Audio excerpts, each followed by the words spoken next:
Hey guys, tonight we slip past iron gates you never wanted to see from the inside. You step down into a narrow stone corridor, and the air immediately bites with damp and mildew. The walls sweat.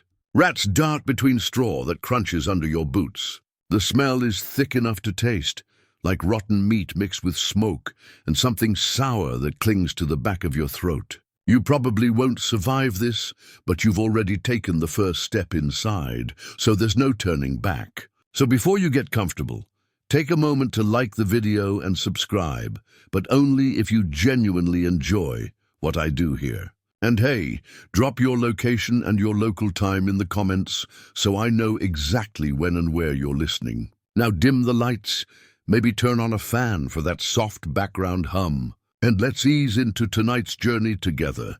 The cell door slams behind you, and the clang echoes until it dissolves into the damp silence. You are not alone here. Every breath you draw is shared with centuries of tortured souls. In medieval prisons, daylight was rationed like bread, and you feel the absence of it wrapping around your body like a damp cloak. The walls themselves seem alive, swallowing sound. And even your quiet steps become conspirators, whispering against you. You stretch out a hand and touch the wall. Slick, icy, coated in grime that will not wash from your skin. The straw beneath you squelches when you press down, for it has absorbed not only spilled water, but the daily waste of those trapped before you. Vermin thrive where people collapse. Fleas nest in your clothes. Lice crawl from one body to another as if ownership is meaningless. In fact, one chronicler described prisoners scratching themselves bloody until they looked more like plague victims than criminals. You imagine that itching never stops, even in dreams. Food arrives not as meals, but as punishment in disguise. A bowl of thin gruel, sometimes clotted with mold, sometimes not. Bread as hard as stone. No exaggeration, because in some prisons, guards baked it until it was almost inedible, claiming it would last longer. It did, but only as a reminder that your teeth would not. Wine or ale might appear if you bribed someone, but water alone was treacherous, pulled from stagnant wells alive with worms. And if you think prison cafeterias today are bad, try sipping something that smells like boiled socks and watching your cellmate dip his crust into it with total indifference. Now, you wonder what crime landed you here. Was it theft? Witchcraft? Simply owing a debt? In fact, the Tower of London, that notorious fortress, once held a young boy accused only of poaching a rabbit from royal grounds. And you, in your damp corner, might be worse off than he was. Mainstream historical records confirm that even minor thieves, sometimes children, were thrown into conditions barely distinguishable from those awaiting execution. Historians still argue whether this was a deliberate deterrent or just neglect baked into the system. But either way, you pay for crimes large and small with the same currency, suffering. And yet, even in this darkness, there are rhythms. A bell clanging in the courtyard marks prayers you can't attend. A faint cough from down the corridor spreads like gossip, telling you who is still alive. You begin to track time not by sunrises, but by the shifting stench, fresher in the morning after guards hose down a patch of floor, unbearable by nightfall when waste and sweat ferment together. In some dungeons, the walls were cut below river level, and you would wake to find the cell flooded up to your ankles. Romantic poets later claimed these were haunted by the cries of martyrs. You don't hear martyrs, you hear yourself shivering and wonder how long until the water rises higher. Quirky tidbit? Believe it or not, some prisons allowed you to bring your own bedding, candles, and even pets, if you had the money. One record mentions a noblewoman who smuggled her lapdog into a cell and fed it better meals than the guards. Meanwhile, your straw mattress still smells like the last prisoner's fever sweat. So yes, inequality existed in the dungeon just as much as it did on the streets above. Your fellow captives tell stories to pass the hours. Some whisper of jailers who became so used to the groans of pain that they developed a dark sense of humor, announcing room service before tossing in stale crusts. Others swear that certain guards carried keys that jingled like church bells, an awful reminder that freedom could be unlocked but would never be yours. You laugh a little at the absurdity, though it comes out more like a cough. Humor here is fragile. It crumbles under the weight of reality. At night, when the torches are extinguished, the dark feels absolute, pressing on your eyeballs. You try to sleep, but every creak becomes a phantom, every draught a hand tugging at your ankles. Some prisoners scratch tally marks into stone, though they never knew if they were counting days or just carving madness into rock. You trace one such mark with your finger. 5 scratches crossed by a 6th. Did he survive 6 days or 6 months? You'll never know. You start to feel the prison changing you. Not just physically, your skin blistering from damp, your hair crawling with lice, but mentally too. You begin to believe the cell has a personality, a cruel one. The walls whisper lies in your ear, promising release if only you endure one more night. You hear them taunting, one more bowl of gruel, one more scratching of rats, one more breath of mildew, and then you're free. You know better. You also know the whispers are not real, or do you? By now, you understand why some prisoners begged for execution as a mercy.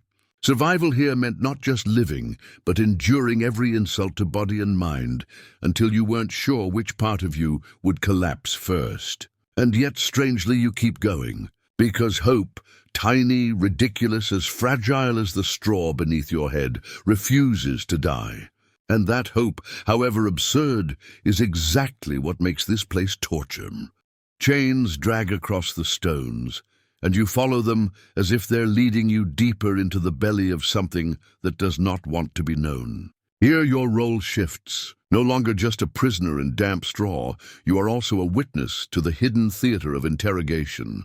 The medieval world treats truth as something you can wring out of a body, and you quickly discover that chains and ropes are their favorite vocabulary.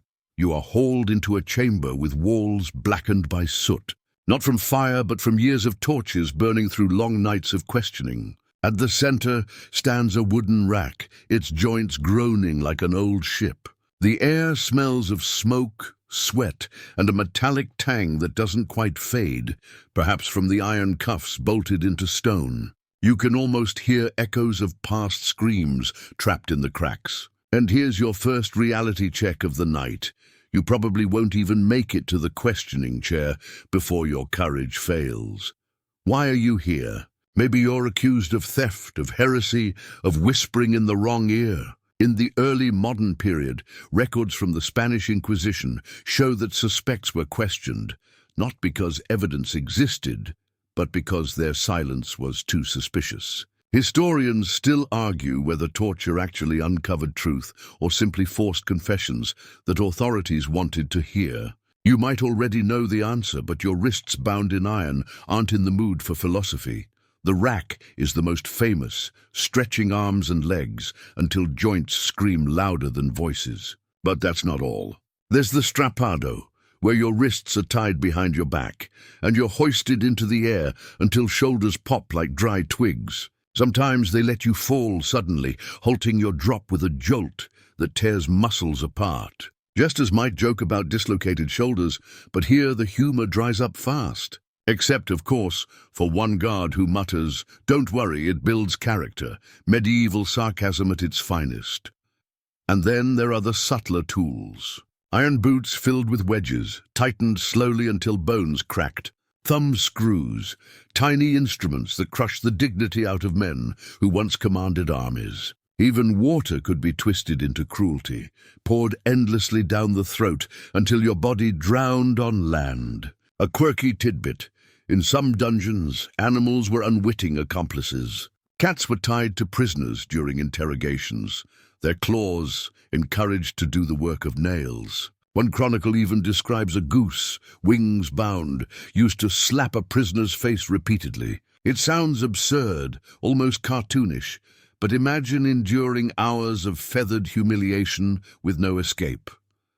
Your ears catch whispers of trials upstairs. Interrogations weren't always about punishment, they were about performance. The courtroom demanded a confession, preferably dramatic. You picture yourself hauled before a crowd, guards announcing your words as proof of guilt. Did you steal bread?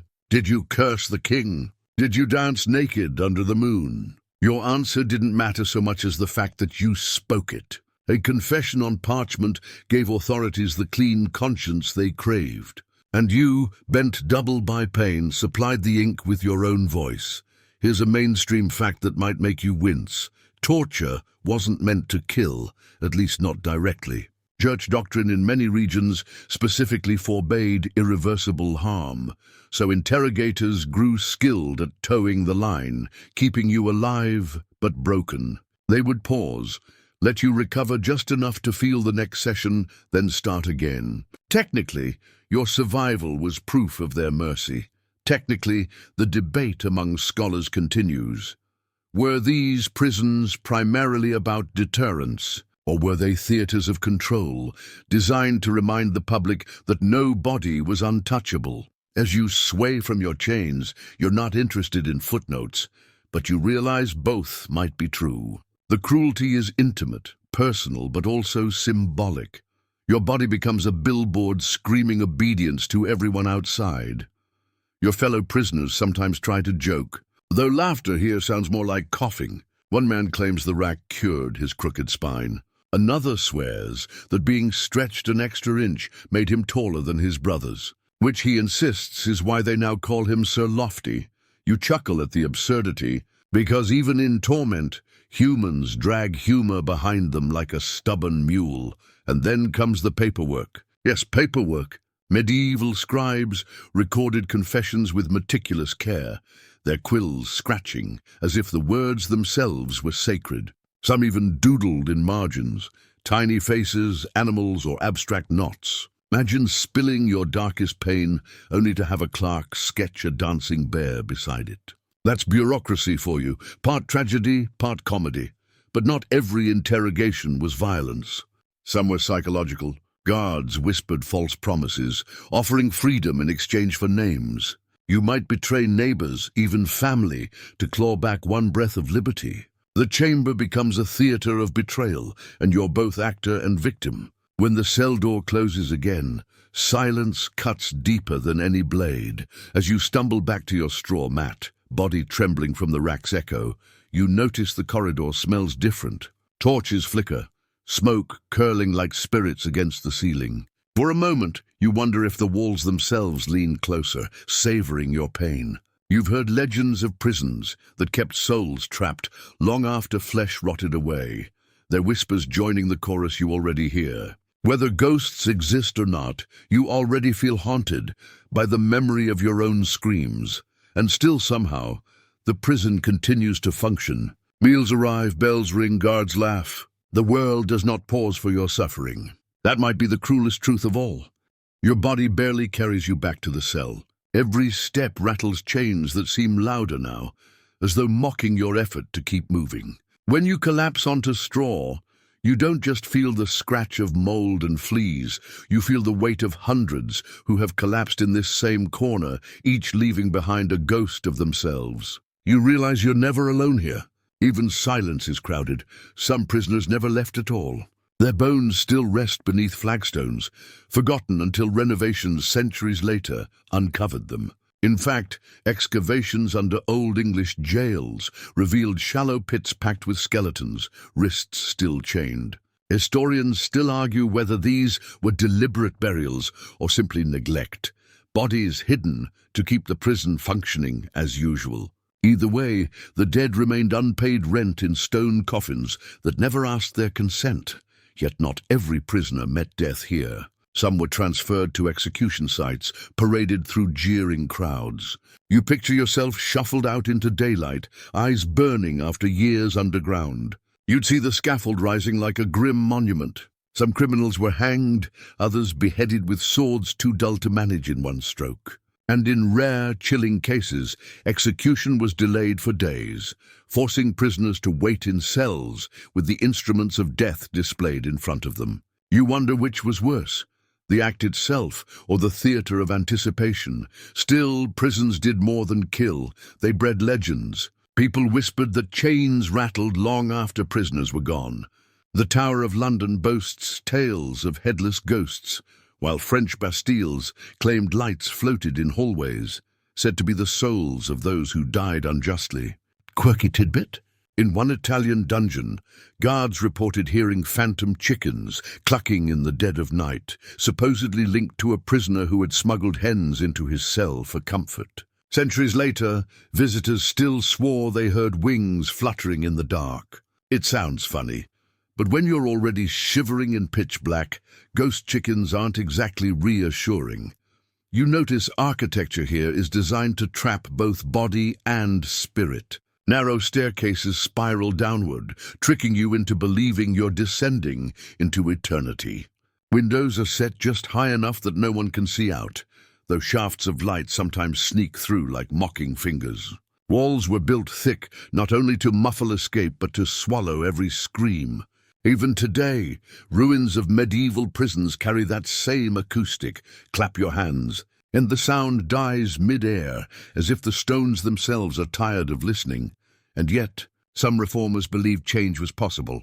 Records show debates as early as the 15th century about whether prisons should punish or rehabilitate. Historians still argue whether such discussions were sincere or just rhetorical gestures to soothe guilt. You imagine a nobleman pacing above your head declaring, "We must treat them more humanely," while you're gnawing stale bread in the dark below. Irony doesn't even cover it. Long-term prisoners developed strange adaptations. Some carved elaborate graffiti into walls, ships sailing on seas they'd never reach, faces of lovers fading from memory, even maps of imagined countries. These scratched sketches turned dungeons into private galleries of despair. And remarkably, some survive today. Tourists run their fingers over names etched 6 centuries ago, unknowingly touching the last, desperate signature of someone who never escaped. You wonder, if you were to leave your mark, what would it be? Another tally scratched into stone? A crude joke about the gruel? Or maybe nothing, because part of you suspects the prison itself already remembers you too well. Nights are the hardest. The darkness feels denser now, pressing into your skull. Some claim they saw glowing figures hovering by the door. Others swore whispers, told them secrets in languages they didn't know. You tell yourself it's the fever talking, or maybe the rats gnawing in the corner. But when you feel cold, fingers brush your wrist, you don't dare open your eyes. Execution comes for some, pardon for a few, madness for many. But all leave traces. The soul of a prison isn't brick or mortar. It's the accumulation of every scream, every hope strangled in the dark. And you, sitting there, realize you've joined the choir whether you want to or not. Now, as centuries pass, prisons crumble into tourist attractions. Families walk where you once shivered, cameras flashing where torches once smoked. They buy keychains shaped like shackles, sip coffee in gift shops built over mass graves. You want to laugh at the absurdity, but it sticks in your throat. The stones still know, and they don't forgive. The chains grow quieter now. The rats stop scratching. The air feels softer, as if exhaustion itself is tucking you into the straw. And so it's time for us to fade out too. Let's slow our steps. Imagine the torches dimming one by one, shadows folding over the walls. The echoes of screams soften into murmurs, then into silence. The stones no longer glare. They only sigh, relieved that another night is ending. You lean back, and for once the straw feels almost like a bed, scratchy but real, solid enough to hold you. Breathe slower now. Hear the steady drip of water, not as torture but as rhythm, like rain on a roof, reminding you the world still exists outside these walls. The chains are no longer your burden. They're just old iron, asleep like everything else. As the walls loosen their grip, imagine them transforming. The damp smell fades into the faint sweetness of fresh air. The black corridors stretch into open paths where your feet don't stumble. You step outside, blinking, and the sky is wide, endless, forgiving. The tortured souls you met tonight begin to retreat. They don't vanish angrily. They drift like smoke, whispering goodnight. Their chains fall silent. Their whispers dissolve into wind. You are not their prisoner anymore. You're only their witness. So let go of the damp, the straw, the shadows. Keep only the lesson that even in stone and iron, hope survives. Now breathe deeply, relax your shoulders, and let the darkness be gentle for once. Tonight, you leave the prison behind. Sleep free, sleep safe, and let the silence cradle you until morning.